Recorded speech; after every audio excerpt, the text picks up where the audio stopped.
Ready to explore the cutting edge of digital infrastructure? I'm Carrie Charles, your host of Let's Get Digital. Join me as we dive into the ideas, technologies, and leaders transforming the way we connect, from wireless telecom to fiber networks, data centers, and beyond. Sponsored by Broadstaff in partnership with RCR Wireless News. Now, let's dive in and let's get digital. Welcome to the first episode of Let's Get Digital. I'm so glad you're here. I'm even more glad to see my first guest, Hunter Newby. We have a great show for you today. But first, I'm going to introduce Hunter. Again, my name is Carrie Charles. For those of you who don't know me, probably a lot of you don't know me, but you will very soon, because this is going to be an awesome podcast, and I just cannot wait to launch this. So Hunter Newby is an entrepreneur, investor, conservationist, and the owner of Newby Ventures. His primary field of interest has been network infrastructure. As co-founders, chief strategy officer, and director of Telex, he pioneered the carrier-neutral Meet Me room and the development of carrier hotels and data centers in the U.S., leading to massive value creation and economic development throughout the country. Since the sale of Telex, he continues to be a founder, developer, and investor in the creation of multiple network-neutral infrastructure businesses all across North America. Hunter is a recognized authority in network-neutral interconnection and data center industry. He has served on multiple company boards, is a published author, public speaker, and has been quoted in several publications, including the Wall Street Journal, New York Times, and USA Today. He has also been the recipient of numerous awards, including being named the Global Telecom's Business Top 40 Under 40 in 2010. Yeah. And in my view, Hunter, you are an icon. Well, thank you for being on the show today. Thank you. I feel the same way about you. You're an icon too. Thank you, Hunter. Thank you. So I'm excited. We have a lot to cover. And Hunter, sometimes when we talk for hours, and I learn so much. And gosh, we don't necessarily have hours, but we do have a lot to cover. Probably going to be, let's say, around maybe 40 minutes or so, 45 minutes. So we're going to bounce around a bit. If there is, let's say, a subject where someone in the audience wants to go a bit deeper, can they reach out to you? Yeah, sure. That's a good point. So what we have lined up to talk about is pretty wide-ranging in digital infrastructure. So let's get digital. And we're going to touch on these subjects and move through them pretty quickly because it's a wide range. But if there's anything in there that we touch on that's of interest from anyone that's listening, watching, they could reach out to you and we could do this again and just focus on that one subject. Great. Awesome. Well, let's talk first about one of your latest projects, Connected Nation. Yeah. What is the mission and what problem does it solve? Okay, so as you mentioned in the preamble about me, I've done a lot of things nationally in the U.S. in the major markets, carrier hotel acquisition, meet me room development. And I've always long thought about how to physically distribute neutral meet points throughout the U.S. into tier N markets. So basically into cities that don't have meet me rooms. And that's always, been part of what I've been driven to do, regardless. It goes back many years, decades. So I met Connected Nation. They're a 501c3 nonprofit focused on rural broadband. So closing the digital divide is their mission. And I met them many years ago, so around about 2017.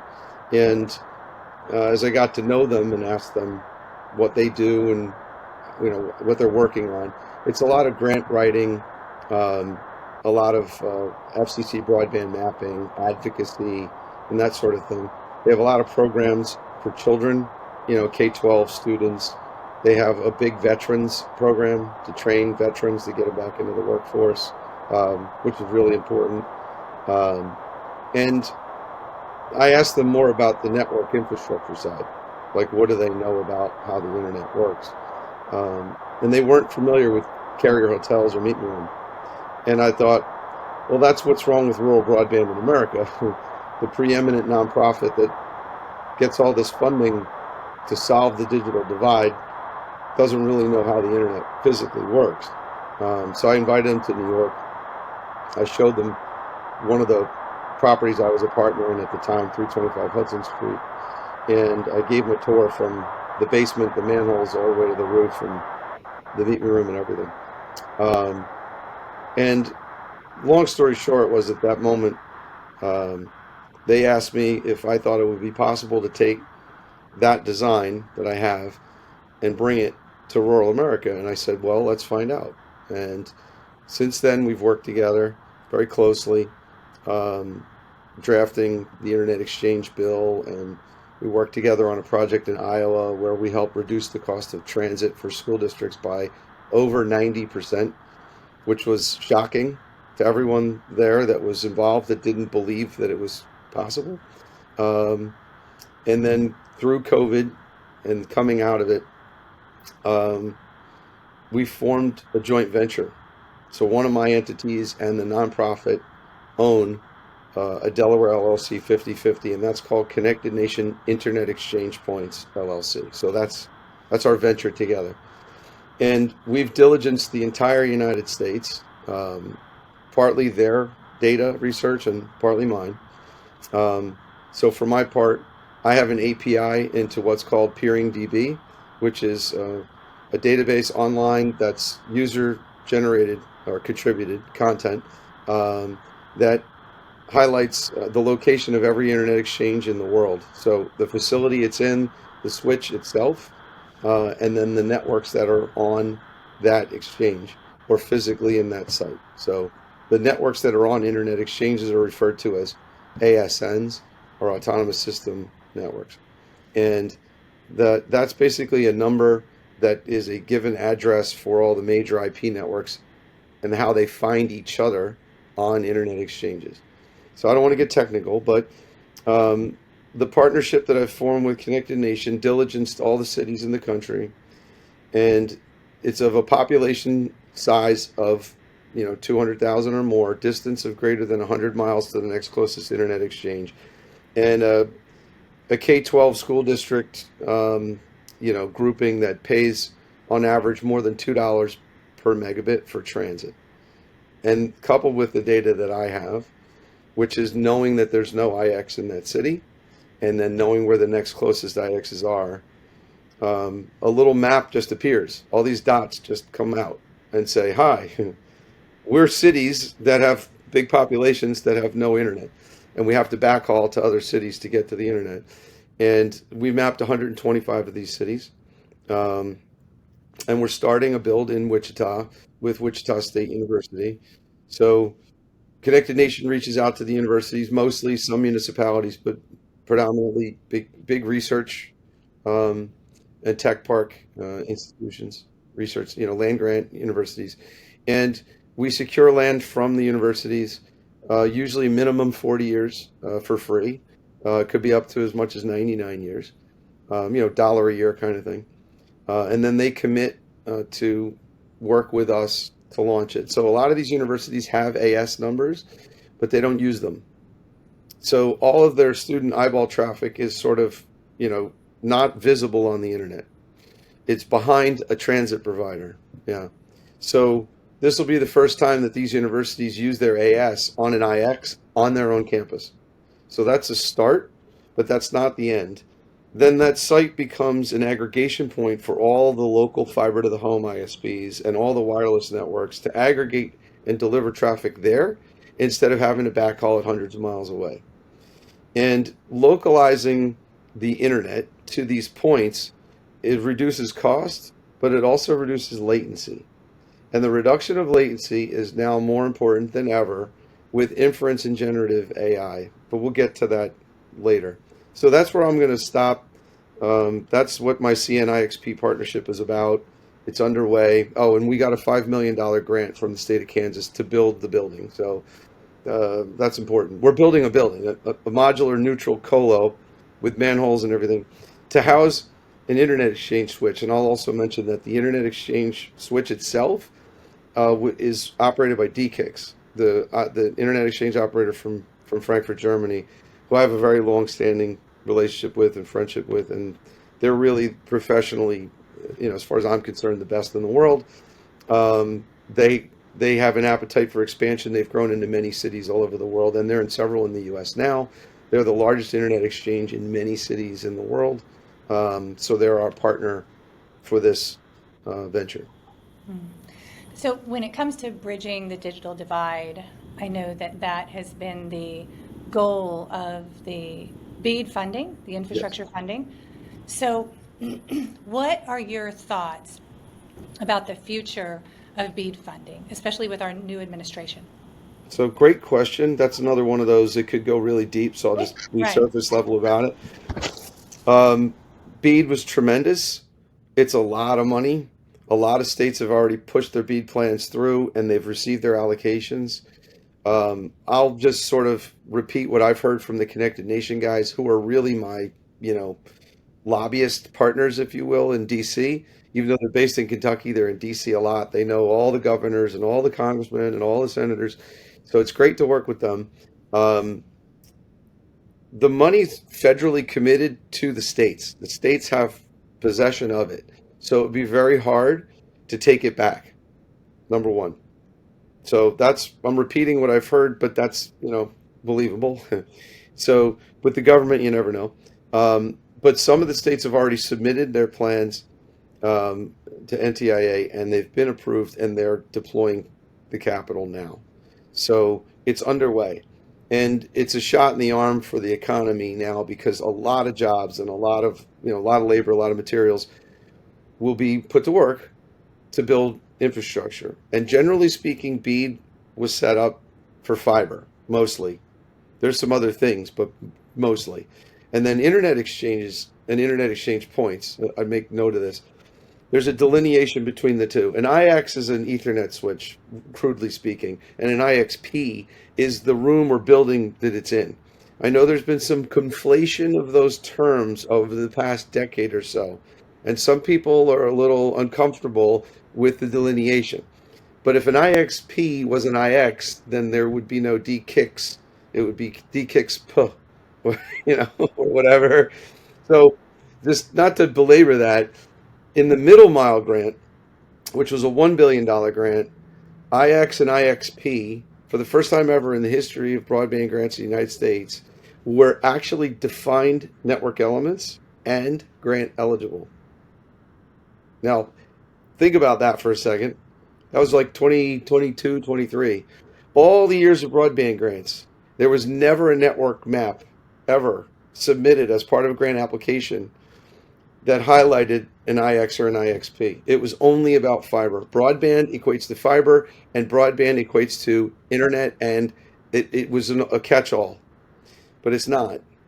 Fiber goes to a home, but where does it go to on the other side? And that's what we do. So introducing the concept of the IX is a destination for fiber to get to localize traffic and reduce cost and latency. So from my research, I was able to see from the PeeringDB API where the internet exchanges in the US and the world, but in the US are today. And it showed me that 13 states in the United States today do not have a single internet exchange in their state. 13. Yeah. And there's another 13 that only have one, and it's very sort of fledgling, which means that half of the country is not served appropriately, and that those states have to backhaul to other states to get onto what we know as the internet, where the concentration of networks interconnect in, the legacy big cities, New York, LA, Chicago, Dallas, Atlanta, Denver. Nothing wrong with those cities, but what about all the other cities, What about Lubbock and Amarillo, and what about Wichita and Lexington and all these other places? So the research provides that. The grants were created. It was only $1 billion.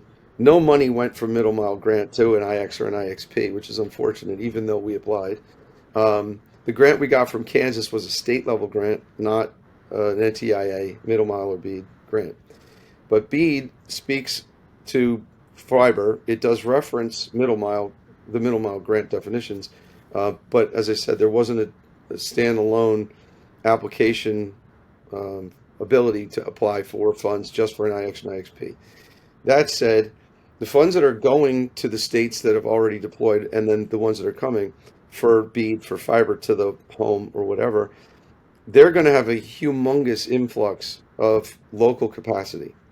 And without a local exchange to bring that traffic to, it is only going to serve to cause an increase in the cost of the backhaul bill that little local ISP that got that grant money is going to have to pay. The problem is the grant money is for capital costs, non-recurring. It is not for operating expenses.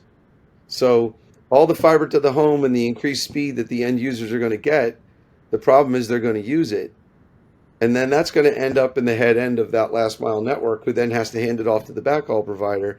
And the backhaul bill is going to go up 10x or more. And it's going to be a financial distress situation. And I've heard that. It's not just me positing that. I've heard that from the CFOs of the RLECs that are out there that are doing it, that have asked CNIXP what we do. And as I explain it, and we bring the internet to you to reduce your transit costs, basically your backhaul costs, they look at me and say, how fast can you bring this to where I am? Because every grant dollar we get, we go out of business faster. Yeah. So that's reality. Whatever anybody else says about this, that, the other thing, that's reality. It feels good for the moment when you're spending the money, you hire big crews and a lot of labor and whatever. But then at the end of the day, here's the bad news. The bill comes. And the bill is that you give people a gig at home, they use it. So that's what's going on with BEAD. And I think it's going to still be around. I would hope that there'd be a more holistic plan around the deployment of that capital, which would include and incorporate the localization of IP traffic to each state, such that it stays within their borders. And there's reasons for that too: data compliance, privacy, and otherwise, which also ties in a lot to AI. Inference and Gen AI are going to have, particularly for banking, for healthcare and insurance, they're going to have requirements, sovereign state level requirements, where the data that's generated in the state needs to stay in the state. And the problem is that these people are operating at layer 7 and whatnot. They don't know that this layer 0, 1, 2 infrastructure doesn't exist, because most people that operate at the higher layers of the stack don't know how the internet actually works. They just think the internet's everywhere because I have my phone, but they don't know that that is leaving the state. And there will be, with AI soon enough, requirements to have data traffic secure, and especially things that, from the AI level, where it's thinking and it's doing for you, and it's your digital assistant, and you're giving it instructions. That responsibility, particularly like with a bank, cannot be outsourced like the cloud to Amazon. It has to be done by the bank itself, which means that these banks are going to have physical presence in all these states, and they're going to need to route bits locally. And when they find out that they can't, in 13 states, keep the bits local without direct interconnects to every last mile provider, which they don't have, they're going to want to show up and connect to an exchange that already has all the last mile providers connected to it, like they would in New York or, LA or San Francisco or whatever. But when you get into some of these other states, it doesn't exist. It needs to be built. We've gotten away with not having to do it as long as we have, and now it has to happen. So we got to build a consensus that the problem exists, present the solution that's neutral and fair from a pricing standpoint, get those with the need to fund the solution, and then we can deploy the model. Does that make sense? Yes. Great. Yes, it does. Okay. It sure does. Thank you. Let's switch gears to data centers. The power issues keep data centers up at night. Do you see any scalable solutions here? Yes. All right, let's talk about it. So the power problem for AI, which sort of crept up on everybody, like nobody knew, and then all of a sudden ChatGPT, hey, I was like, what? And then all these GPUs came out and the power spikes, and there's so many things that are broken with the old way, which is only a few years ago, but it was the way it was for a very long time. That AI has stress tested and broken in certain aspects. But when talking about this, you have to qualify which AI you're referring to, because there's different flavors. So Large language model and machine learning is what's referred to as training. And that's the stuff that's the macro, big power, 100 megawatts to 200 to 500 or whatever. And then there's inference and generative AI, which is more interacting and generating, which is, a different power requirement on a more distributed basis. And the delta between the two in terms of power is also captured and mirrored in the delta between the two relative to latency. So training model AI, which is like the first thing that people sort of heard about and got familiar with, their first impression of it was that it doesn't care about latency, right? It's very latency insensitive. And that's true, but that's not true for all AI flavors. So a lot of people have this belief that, oh, AI doesn't care about latency, but it's not true. AI and the inference in Gen cares a lot about latency. It has to be very low latency in order for it to work. Like a real-time conversation like this between yourself and a digital assistant, you don't want any lag time. You don't want any buffering. You don't want any packet loss. Okay, so there's that. Then you could think, well, large language model, machine learning, training model, AI data centers, the big ones, they basically have chased power. They go to where power is. Because as we can see, it's been very hard to find power. A lot of the available stuff got snatched up, and then land that had power, and I mean, really macro level things have occurred where certain hyperscalers have literally bought nuclear power plants. They have no business being in the nuclear power business, but they bought the whole power plant because they wanted all the power, and that's not even enough. If you turn, and you look at inference and Gen, because that has to be distributed in order to effectuate the lower latency, the power requirements or the demands are incrementalized, albeit they're still much larger than what we would even consider a big data center a few years ago. We're talking about 10 megawatts, 20, 30, 40 megawatts altogether for these hyperscalers on inference and Gen deployments for GPUs. That is still less on a distributed basis than the macro training data centers that are 200, 300, 400, 500. Yeah, where we've reached the point where no one can find that. It's very hard to put all the pieces together. So on sourcing that, you've got supply chain issues, you got labor shortage issues, but now the bigger issues is just if you include power in supply chain, it's still part of the same thing. But power is kind of its own category. The power demands for those data centers have exceeded what the utility grid can provide, what it can deliver, because the utility grid model was not built to support AI on multiple levels. The utility grid model is like a sort of load balancing, rob Peter to pay Paul shared model, where if there's like a big spike here, we take it from there, and that triggers brownouts and blackouts. Well, historical averages, and I won't name names, but historical averages for grid interconnects by like major utility companies that manage several states, they're like around 60%, draw. So to connect to draw. So if you got a megawatt, you only use 600 kW on average, historical. The training model data centers with GPUs use 100% of the time. So that blows up their whole ratio model. Yeah. And then it spikes. So when there's a lot of processing taking place at a certain place, that power draw can exceed what it's supposed to even do. That backflows onto the grid, and it creates all sorts of havoc. So we've seen utility companies rescind grid interconnection letters that they issued 2-3 years ago in projects that were given the go-ahead for construction. But now those projects are done construction, waiting for the power, and it won't come because the utility said, "Whoops, sorry, we oversubscribed. We'll deliver it in 6 years." Yeah. So we got a lot of white elephants out there with no power that don't generate any cash because the hyperscaler, whoever the off-taker was, won't pay for it until it's finished, and it's not finished without power, so it just sits there. There's a lot of them. Yeah, that's bad. You can't find the power. And then there's permits and approvals to build, new anything, substations. But the amount of power that's being requested, it's insane. They have to get approvals for that. In some cases, they have to build whole new power plants. And these utility companies have had projections for years that they look out and they project things 7 years, 10 years out, and then AI came along and it blew those things, like wants all that power now and more, and they're not able to fund that. They can't really work that fast. They don't want to work that fast. It's a lot of risk. So they just said, pencils down. We're not doing anything. We have to review. So that shrunk the available market in terms of the land power resource even more. And then now you got NIMBY. NIMBY, I've been saying this for 3 years. No one would listen. I said, there's some people that are really, really, it's not that they are wrong. They have a point. But if you don't try to contain that, it's going to spread like a brush fire, and it has.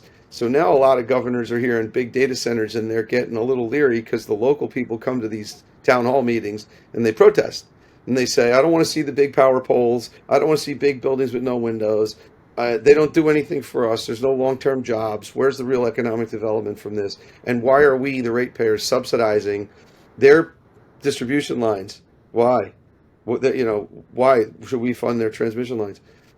And they're not wrong, okay? But the model was set up that way, and the hyperscalers that got in on it early, in places like in Virginia, around Ashburn, they got a lot of their CapEx subsidized by ratepayers that aren't necessarily benefiting directly from that. And even if it were the case, they would say, hey, why do I have to subsidize it? Why don't you put your data centers in a different state? I could still get the benefit of the internet, but not have to fund it.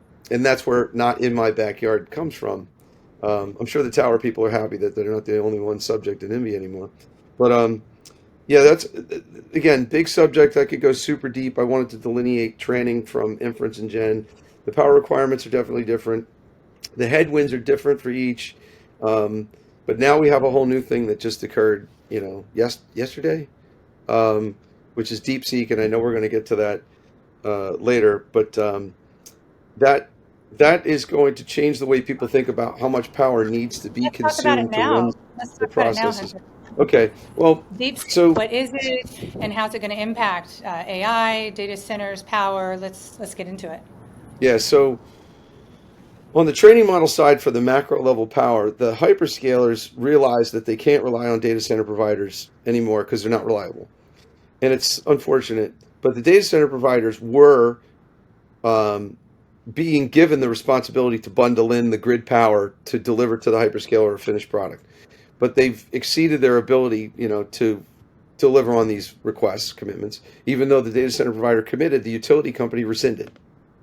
And then the hyperscaler was like, hey, we said do this by this day. And they were like, the data center provider goes, we can't make them do anything. And then the hyperscaler went to the utility company and said, hey, you will do this by this day. And they said, no, we won't. We don't have to do anything. And it's like, So the hyperscalers went to the DoD.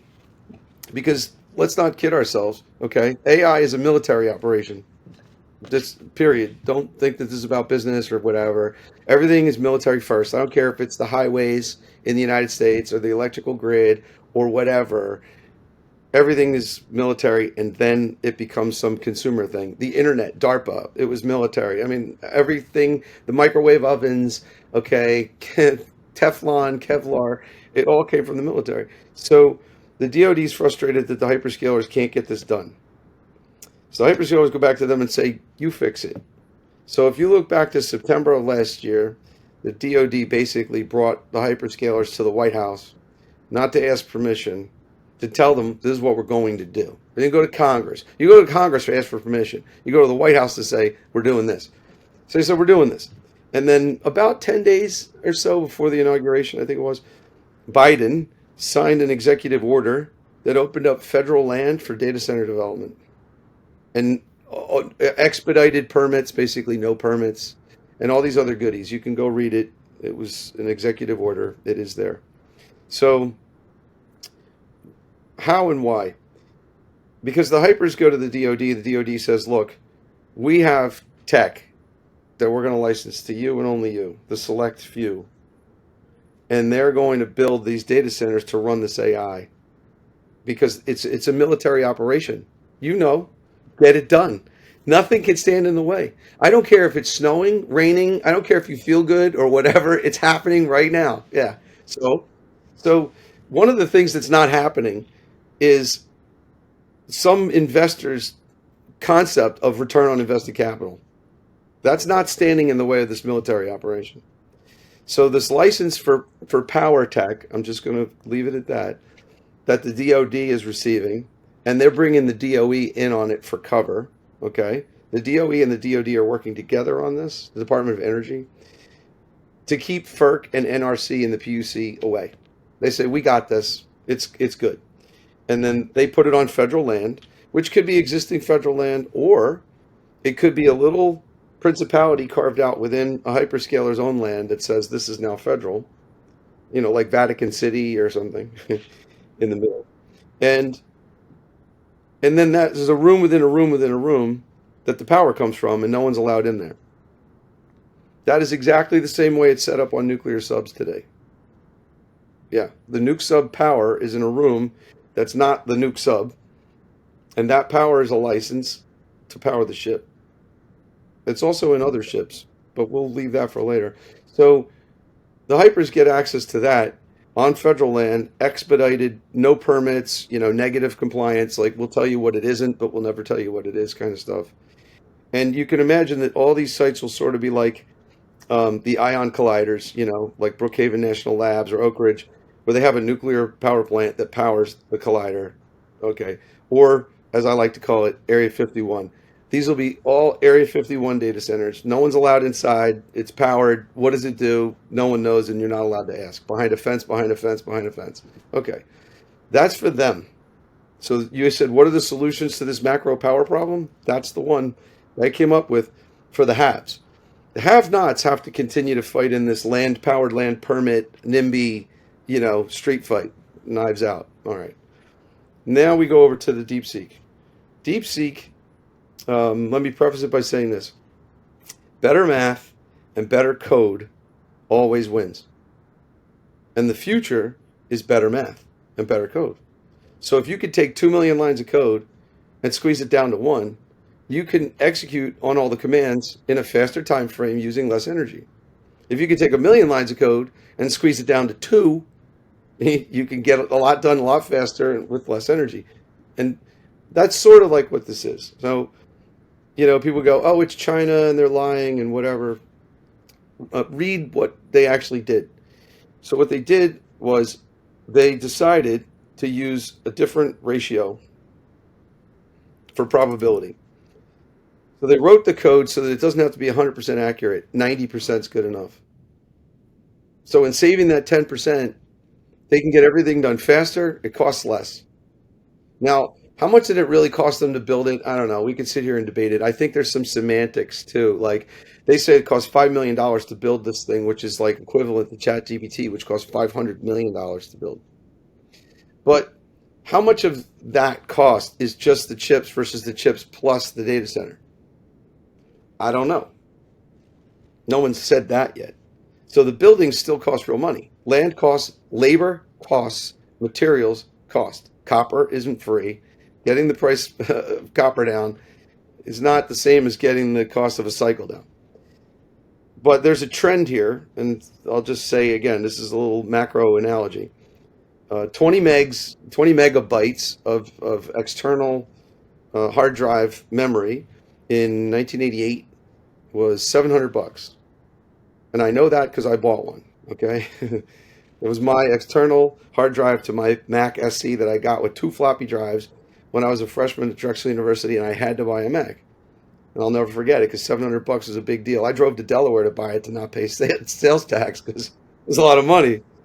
College kid, no money. So that was then. So I looked up yesterday, for this other call I did yesterday on DeepSeek. What's external hard drive cost today? 2 terabytes, okay, for $60. 2 terabytes for $60 versus 20 megabytes for $700. The price just, and the performance like this. Here's the other one. In 1996, a meg of IP transit cost $3,000 a month.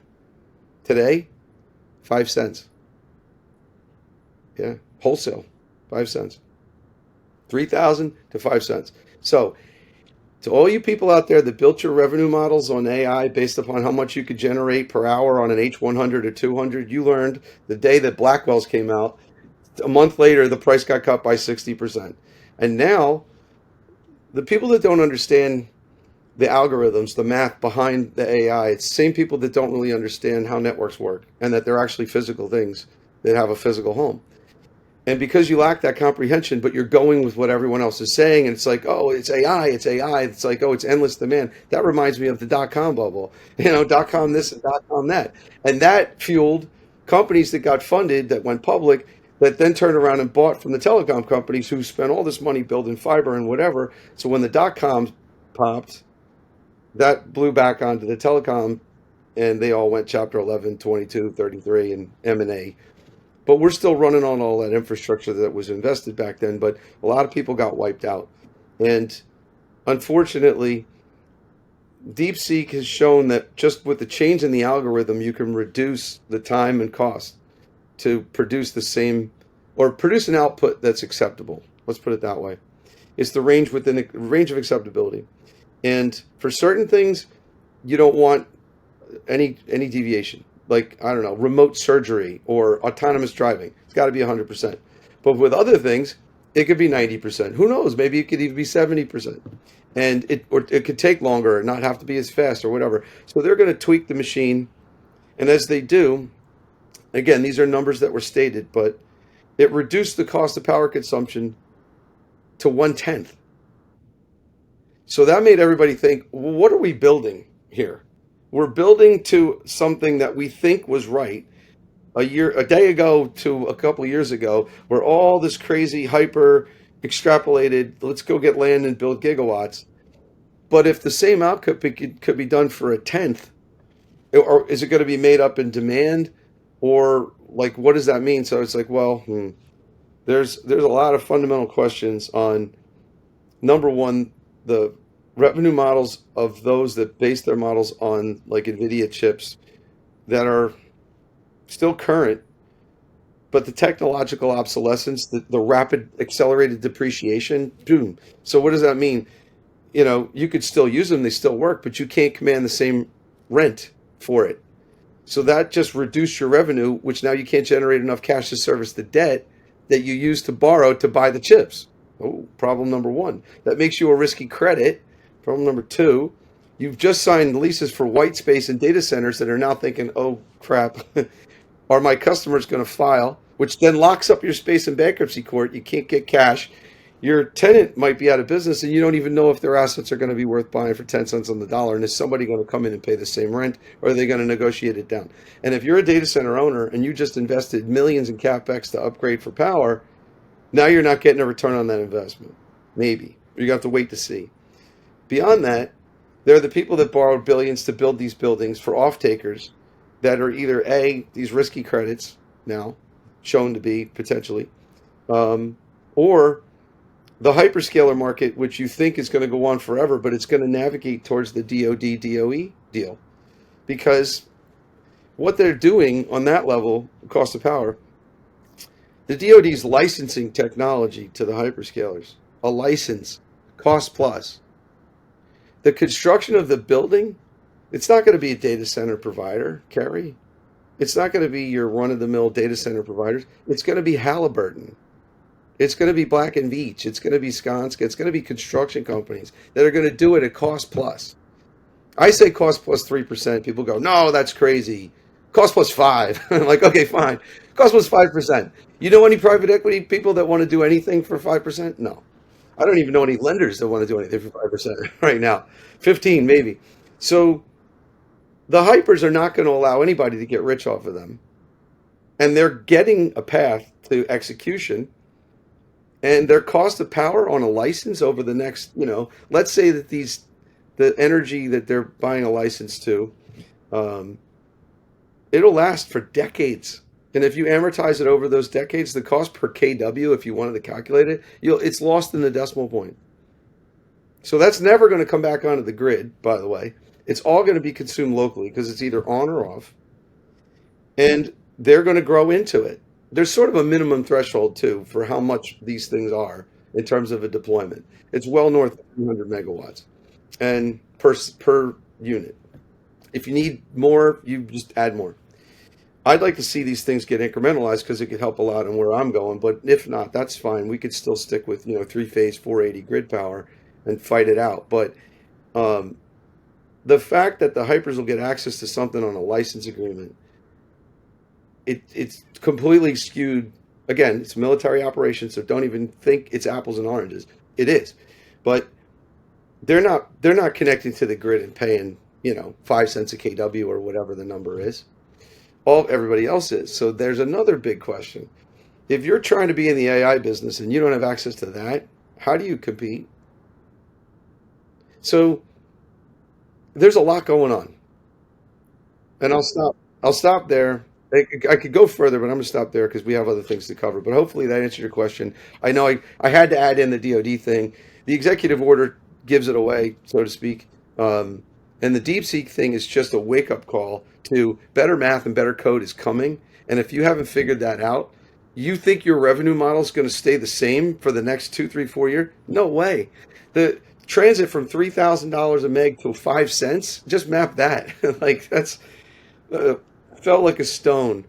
How do you make up for that? And then last thing, AI is an application. Think of it like this: that'll become embedded in everything. And it's kind of like email. Email's ubiquitous, but how much do you pay per email? You don't, right? You don't even think about that. So AI, very generic, but AI will be embedded into everything. Will you pay extra for the AI? No. So how do you get something so ubiquitous that it's used by everybody? The cost of embedding it is incremental to your current operations. That's where the cost of it has to get down to. So it can't be, we have to absorb the cost of billion-dollar buildings and billion-dollar power and billion. No, we need better math to bring the functionality down to it can fit within what we have. Otherwise, sure, people can go build multi-billion-dollar buildings and power plants and everything else, and they can lose all their money. It's like, sure, fine. You want to make it happen a lot faster, and it doesn't fit in anybody's revenue model, or you're competing against people that have better tech that aren't charging for it and you're dead in the water. Right. Okay. Well, it's interesting because this actually affects the question I was going to ask you about workforce potentially, because there's major talent issues and labor shortages in the data center space. But will that still be the case with, let's say you said, better tech and, things are changing obviously rapidly. But first, let me ask you, what roles are right now and will be in the highest demand with the data center space? And I'm curious if you see any solutions for automation and technology and how that would reduce the need for humans, or will all these humans, hundreds of thousands of humans, still be needed in these data centers or to operate the data centers? The answer is a little bit of both. So construction labor is paramount, and skilled labor, electricians, skilled labor, and others. Okay.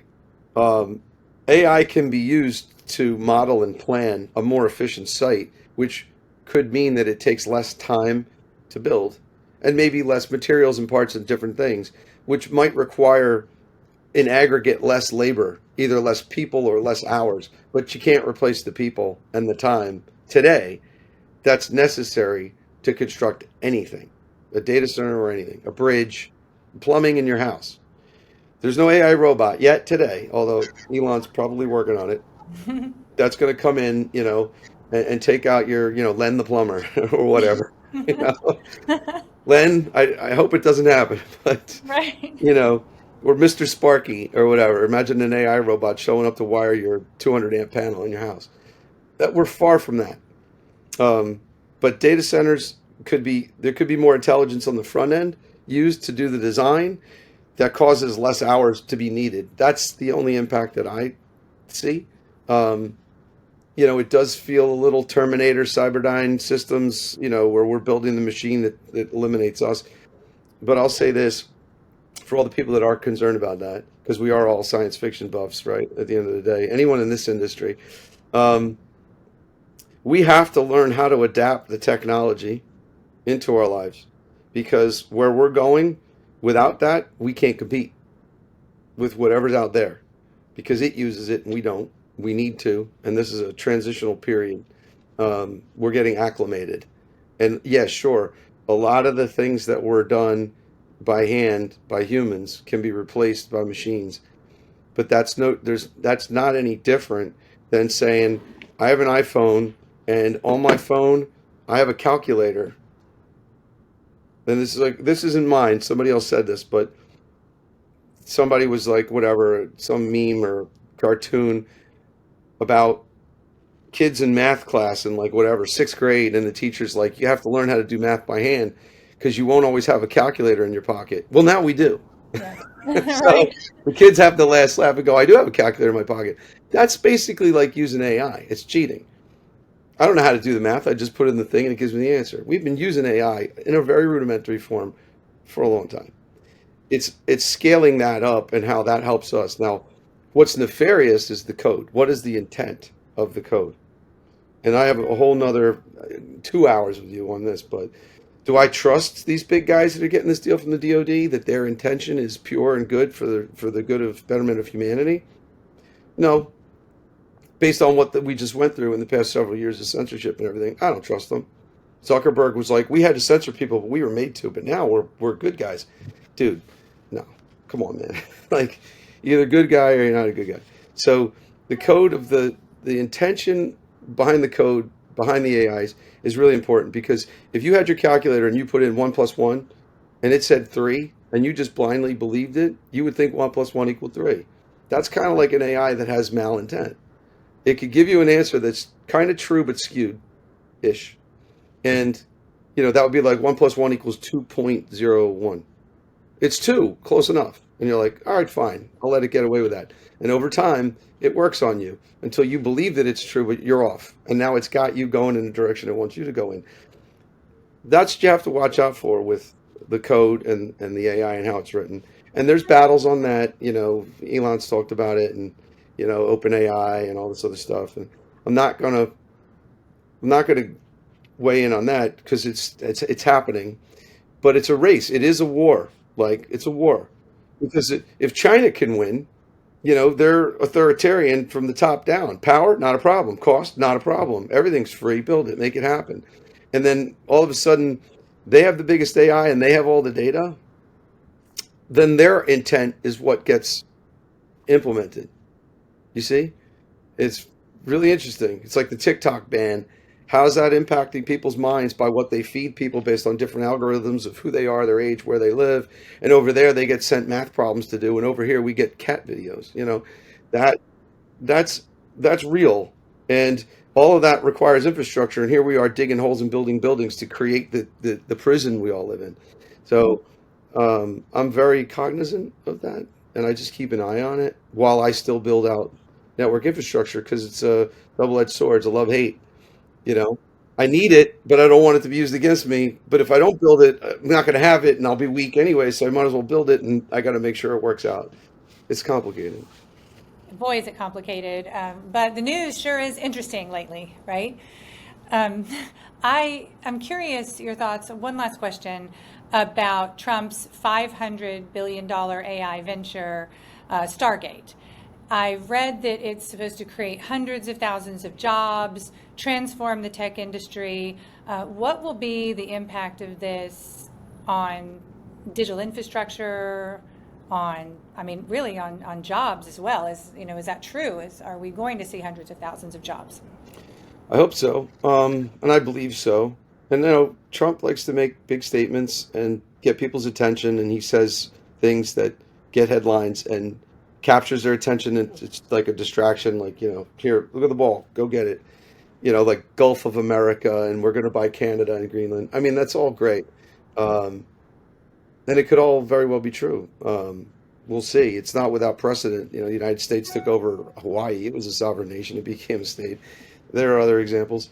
But as it relates to Stargate, first of all, pay attention to the name, Stargate. So Stargate's is a movie, a show, but it's also indicative of something else that Trump did in his first term, which is the creation of Space Force. And yeah, that's a big deal. A big, huge deal. Big, super big, really big deal. Pay attention to that. And then behind that is SpaceX. And then behind that is Starlink. Pay attention to all these things. They're all very important things and they're all interrelated things. Stargate's more of like a terrestrial thing that ties to star things, like space related things. But it's under the guise of an investment from Masasan, which is nice. And, you know, OpenAI and Oracle, also great. Bringing Oracle into the fold, trying to bring them up to hyperscale level. Um, $500 billion is a number. I know Elon said that they don't have it, but whatever. They'll get it. Is it going to require that much capital? Sure. At the rate that money was being raised in all these crazy energy funds and infra funds to do data center AI or AI data center, yeah, sure. But again, when you look at better code, better math, and then you also look at the hyperscalers going to construction companies to build these things, not data center providers. When you take out the factor of a 30% IRR on invested capital for a data center and you make it 3%, a lot of the capital won't be investing in that area. They'll go chase where they can get those returns because that's how they get paid. Um, Not to say that there isn't a need for investment, it's what the return expectations are on that $500 billion. So where can it be deployed to get a return that would satisfy the investor over the next however many years? Because Carrie, you can see the landscape is changing like on a daily basis. It's like a mirage. I looked at a thing, and all the guys at investment community, they like to write big checks. We write big checks. Why? Because they make more money. More bigger the fees, the bigger the returns or whatever. They're not writing big checks into things like that make 3%. They're not. They buy T-bills. So how does the capital get deployed and into what? Maybe there's some new energy technology that's going to come out that requires a big capital investment that's going to help AI, for example. Maybe it's an investment into, I don't know what, chip fabrication, back onshoring factories that make the stuff here. Trump likes that. Um, all the above in the resources and materials, and if there could be margins generated that satisfy the investor, then we can have that level of capital deployed from this particular venture. But for sure, it all needs to get built. We don't have it. What we have is like the starter kit. We have long haul fiber from 25 years ago plus. That has to change. We've got distributed interconnection facilities, neutral, that don't exist, that need to, for cities like Wichita, that have the population that justifies it. And poor Wichita has to backhaul all the way to Kansas City, Missouri, and to Denver every second of the day. Yeah, because the internet's not in Wichita and other cities just like it. So if you have a realistic expectation for return, and I think in infrastructure, if you're not ready to be in it for at least 10 years, then don't get in, you know. And then if you're in it for 10 and you like clipping a coupon for a really long time, you're in a great place because this infrastructure is needed and it's going to be around just like the infrastructure that's been around already for decades. So I think it's a really great announcement. It's sort of like a moonshot kind of deal. And we'll see how it goes. As they deploy it, I think it'll shift here and there, but the commitment is definitely to data centers and AI and fiber and technology and network and communications. That area, I can't say it enough. The return expectations versus what reality is the rub. That's the shift, right? And then ultimately, who is supposed to make the capital investment? You can look at that DoD, the executive order linked to federal land, linked to read the names of the people that were in that meeting, and that'll tell you everything that you need to know. Yeah. Hunter, I love our conversations. I have to close, and I love comments and suggestions of future shows. I mean, we could talk about so many different subjects. I want to thank you for coming on the show, especially Thank on you. the first episode of Let's Get Digital. Thank you. My pleasure. Thanks. An honor to be the first. Yes, I appreciate you, and I'm sure I will see you soon at Metro Connect, Oh right? yeah, absolutely. Wonderful. How can you be reached? Just through my website, newby-ventures.com. That's fine. Go there. There's Okay. a about thing and a contact thing. Sounds good. Thank you, Hunter. I know I'll see you Thanks, soon. Carrie. Thank- Okay, bye. Okay. Thanks for tuning in to Let's Get Digital. This podcast is powered by Broadstaff, a national staffing firm specializing in digital infrastructure talent. Don't forget to subscribe, leave a review, and join me next time as we explore more stories at the intersection of technology, talent, and transformation. Until then, let's get digital.